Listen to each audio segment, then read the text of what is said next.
Hello students, इस video में हम न्यूक्लियर फिजिक्स के बारे में बात करेंगे। स्टूडेंट्स, वर्ल्ड वॉर टू में हिरोशिमा नागासाकी के ऊपर जो बॉम्बिंग्स करी थी यूएस ने, उसमें हिरोशिमा पर जो बॉम्ब गिराया गया था, आप जानते हैं उसमें जो यूरेनियम यूज किया गया था, it was just 64 kilograms. But कितने लोग मरे थे उसमें? लगभग 1,35,000। तो इतने कम मास में इतने ज्यादा लोगों को डिस्ट्रॉय करने वाली एनर्जी आखिर कैसे प्रोड्यूस हुई, इस चैप्टर में आप समझ सकते हैं। जान लेते हैं सबसे पहले न्यूक्लियर फिजिक्स के इंपॉर्टेंट टॉपिक्स। पहला, न्यूक्लियस की बेसिक प्रॉपर्टीज। न्यूक्लियस का साइज या रेडियस, उसकी डेंसिटी, न्यूक्लियस की क्लासेस, आइसोटोप्स, आइसोबार्स, आइसोटोन्स, और न्यूक्लियस का एवरेज मास हम कैसे कैलकुलेट करते हैं, इसमें ये इंपॉर्टेंट है। दूसरी चीज, मास डिफेक्ट। मास डिफेक्ट एक ऐसा कॉन्सेप्ट है, अगर वो नहीं समझ में आया तो इस चैप्टर में मेजॉरिटी चीजें आपको नहीं समझ में आएंगी, तो ये केयरफुली पढ़ने वाला टॉपिक है। तीसरी चीज, बाइंडिंग एनर्जी ऑफ न्यूक्लियस, जिसमें हम बाइंडिंग एनर्जी कैसे कैलकुलेट करते हैं using mass defect, binding energy per nucleon versus number of nucleons curve पर सीधे सीधे क्वेश्चंस आ जाते हैं, जेई एडवांस, जेई मेन दोनों में, या नीट में भी। और न्यूक्लियस का stability comparison using the concept of binding energy per nucleon. Next जो चीज है वो है क्यू वैल्यू कैलकुलेशन। बच्चों, क्यू वैल्यू का मतलब होता है किसी भी न्यूक्लियर रिएक्शन में कितनी एनर्जी रिलीज हुई है। जैसे कि फॉर एग्जांपल लिथियम को प्रोटॉन से बॉम्बार्ड किया और हीलियम का प्रोडक्शन हुआ, ये एक न्यूक्लियर रिएक्शन है। आप कोई कहे जी इसमें कितनी एनर्जी प्रोड्यूस हुई है, ये कैलकुलेट करो, तो ये दो मेथड से कैलकुलेट हो सकती है। दोनों मेथड आपको आने चाहिए। पहला मेथड होता है यूजिंग बाइंडिंग एनर्जी और दूसरा मेथड होता है यूजिंग मास डिफेक्ट। यहां तक अगर आपने अंडरस्टैंडिंग बना ली है तो फर्दर टॉपिक्स जिसमें नेक्स्ट है रेडियो एक्टिव डिके और फर्दर नेक्स्ट है फिजन फ्यूजन, इसमें आप एनर्जी कैलकुलेशन कर सकते हैं। तो पहले रेडियो एक्टिव डिके के बारे में जान लेते हैं। रेडियो एक्टिव डिके में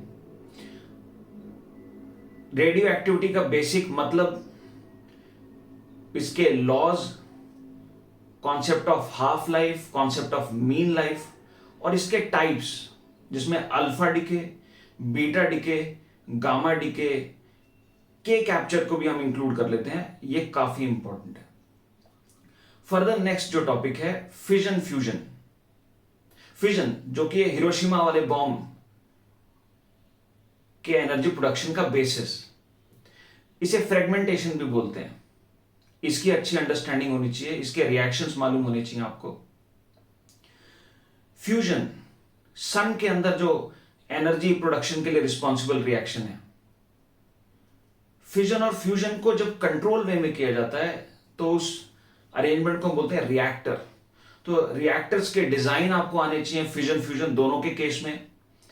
और फ्यूल रिक्वायरमेंट कैलकुलेशन के क्वेश्चंस भी पॉपुलरली पूछते हैं कि भैया कितने किलोग्राम यूरेनियम चाहिए या हाइड्रोजन चाहिए अगर हम किसी गिवन अमाउंट एनर्जी को प्रोड्यूस करना चाहते हैं। स्टूडेंट्स, नेक्स्ट जान लेते हैं हम न्यूक्लियर फिजिक्स के इजी टॉपिक्स। तो सबसे पहले न्यूक्लियस की बेसिक प्रॉपर्टीज पर बेस्ड क्वेश्चंस बहुत ही सिंपल फ्रेम होते हैं। न्यूक्लियस का रेडियस हो गया है ना, सिंपल सा फॉर्मूला होता है R=R0 या बाकी प्रॉपर्टीज। तो वो अगर आप थोड़े बहुत प्रॉब्लम्स देख लेते हैं तो एक किस्म से बोनस मार्क्स आपको मिलेंगे अगर बाई चांस आपके एग्जाम में क्वेश्चन आ जाता है तो। दूसरा, रेडियो एक्टिविटी के हाफ लाइफ, मीन लाइफ वाले क्वेश्चंस बहुत ही आसान होते हैं। और तीसरा, फ्यूल रिक्वायरमेंट वाले जो क्वेश्चंस होते हैं वो सिंपल बेसिक मैथमेटिक्स के क्वेश्चन होते हैं जो रिएक्टर्स, न्यूक्लियर फिजन रिएक्टर में ज्यादातर पूछे जाते हैं। नेक्स्ट जान लेते हैं स्टूडेंट्स इस टॉपिक न्यूक्लियर फिजिक्स के डिफिकल्ट पार्ट्स क्या हैं। डिफिकल्ट सब टॉपिक्स में जो पहला जो जिसमें स्टूडेंट्स चैलेंज फेस करते हैं, जो कि आईटीजे एडवांस में ज्यादा पूछा जाता है, वो है कॉम्प्लेक्स डिकेस, जिसमें पहला सीरीज डिके, दूसरा पैरेलल डिके, तीसरा प्रोडक्शन प्लस डिके, यानी कि न्यूक्लियस प्रोड्यूस भी हो रहा है साथ साथ डिके भी हो रहा है। दूसरी चीज एंडो एनर्जिक रिएक्शंस, जिसमें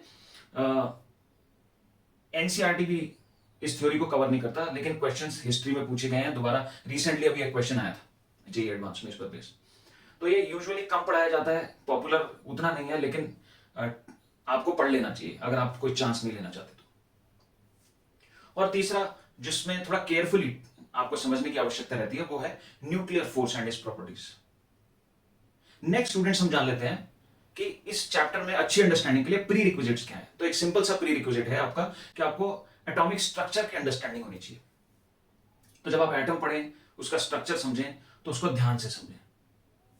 and last but not the least, nuclear physics में पिछले पास्ट ईयर्स में क्या वेटेज रही है।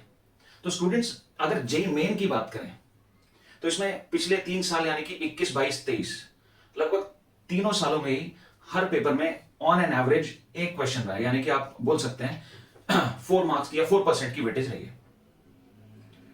स्टूडेंट्स जेई एडवांस में सरप्राइजिंगली बीच में कभी कभी इसकी वेटेज ज्यादा भी आई है। 21 में अगर देखें तो 7%, 22 में देखें तो 10% की लगभग वेटेज थी, और 23 में देखें तो 6% के आसपास इस चैप्टर की वेटेज रखी गई थी। यानी कि पिछले 3 सालों में मिस नहीं हुआ है किसी भी पेपर से। टॉपिक छोटा टॉपिक है, इजी टॉपिक है, लिमिटेड क्वेश्चंस हैं।